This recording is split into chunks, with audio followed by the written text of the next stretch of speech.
Let me introduce myself. My name is Ajarating with student ID D02211314.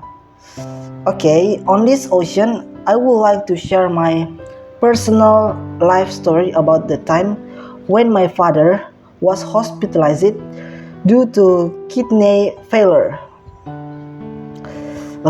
This story took place a few months ago at Tajuddin Hospital in Makassar. Alright, I hope you will listen to my story and let's begin. The story began when I was already in the middle of my third semester at university. One day, my mother suddenly called me while I was on campus. But I could not answer the call because I was in the middle of a class. After the class ended, I noticed several missed calls from my mother.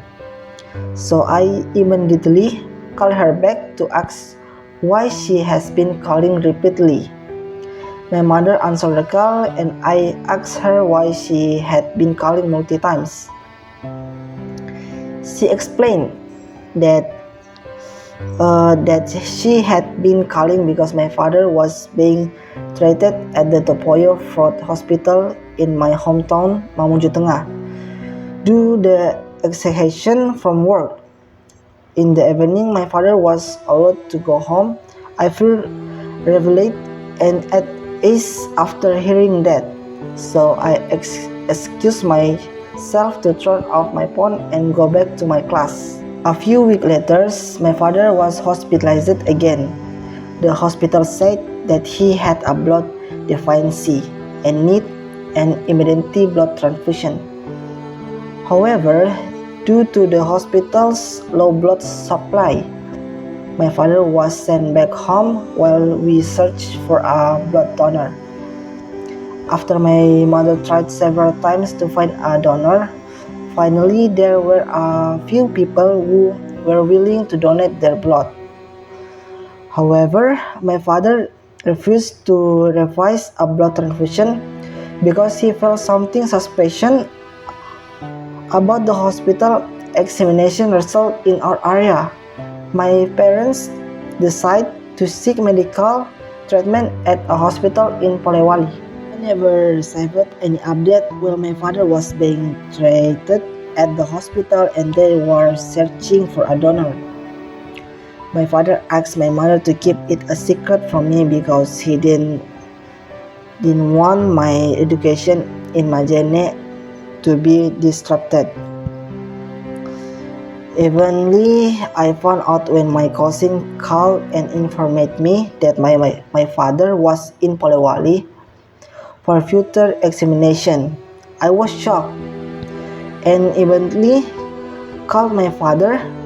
He reassured me, saying, "There's nothing to worry about. I am just exhausted." He tried to calm me down and said I only need to focus on my education to change our family destiny. Eventually, my father ended the call to undergo future examination. I could only pray for his speedy recovery and wait for future information about his condition from the hospital. After a few hours, my mother called crying. She told me that my father has stage 5 kidney failure. I was shocked and cried because I was afraid for my father's well-being. Then my father took the phone from my mother and said to me, "It's just a minor illness and I can fight it."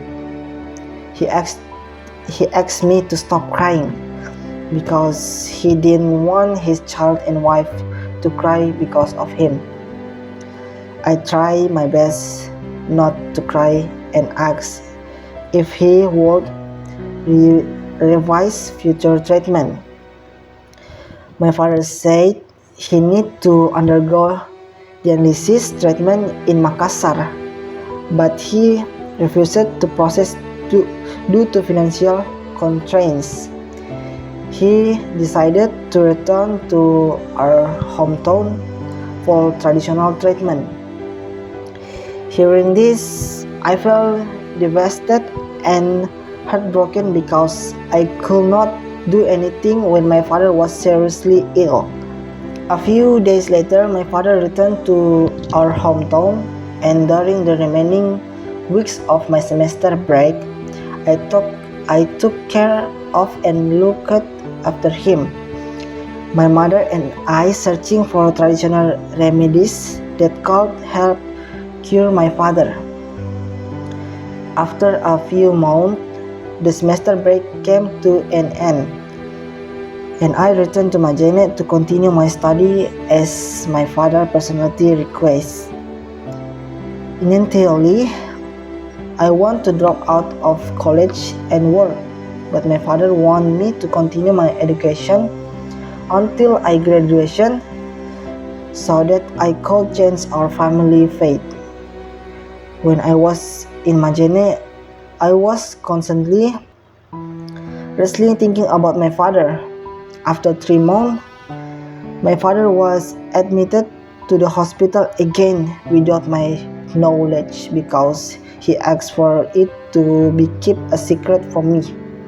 Lucky, one of my friends called me and informed me that my father was back in the hospital. And this time his condition was very serious. I immediately panicked and tried to call my mother, but she didn't answer. I decided to go home as soon as possible and see my father's condition. Suddenly, my auntie called and said that your father was fine and just had a cigarette breath definition. However, because I had been lied to so many times, I didn't believe it and urged my auntie to tell me the truth.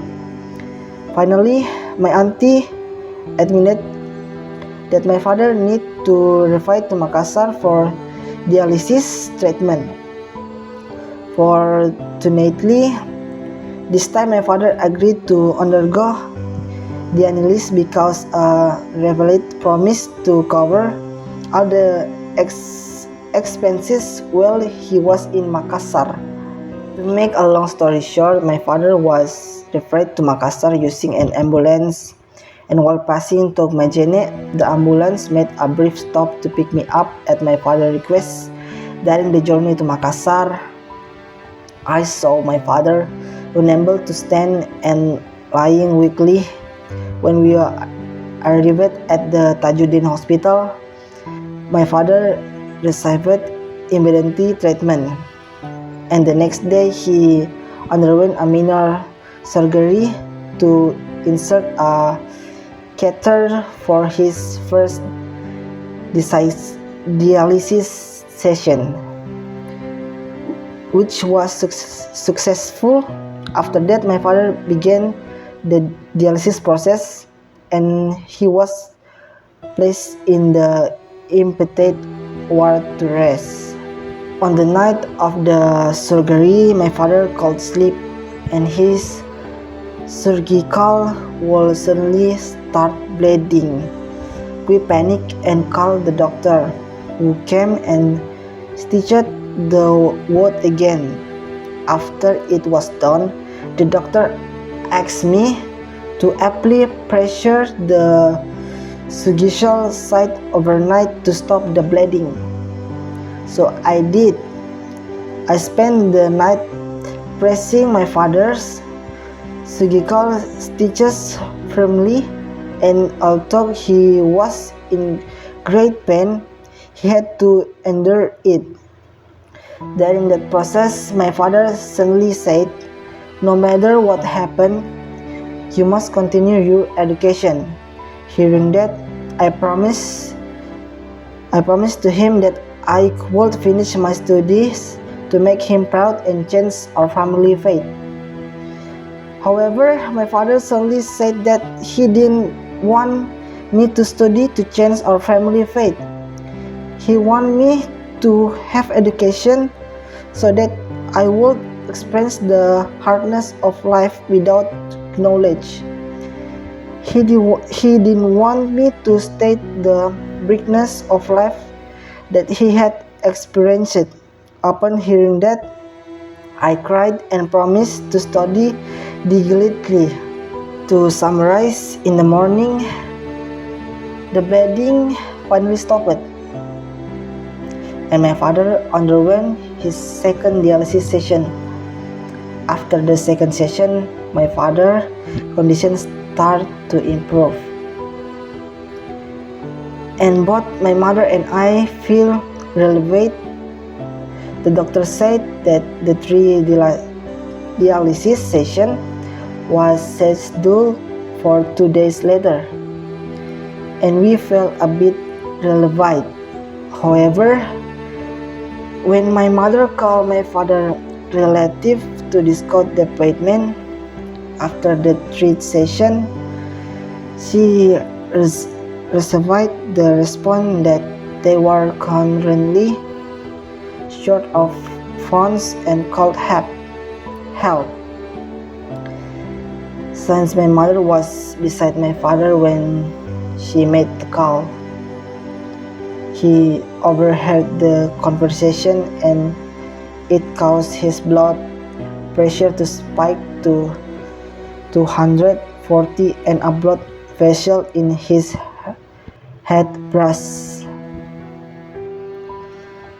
resulting in a coma. My father remained in a coma for 17 hours and unfortunately could be saved. He passed away on May 23, 2024. My father was then buried on May 26, 2024 in our hometown Mesawa. Throughout his illness, my father never complained about his condition and continued to be grateful and surrendered to God. I learned from my father that no matter how difficult life may be, we must go through it with gratitude and a smile, facing our challenge. That's the end of my story. I hope you can forgive any mistake in my word. I apologize for the frequent interruption in this video. During the making of this video, I was unwell, so there were times when I had to take break and continue afterward. And thank you for your attention.